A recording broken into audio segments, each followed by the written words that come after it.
a culpa é minha, tudo bem, mas não vou concordar.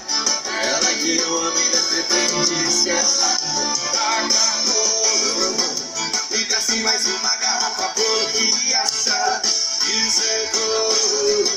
Prefiro afogar a minha mágoa e esquecer essa não.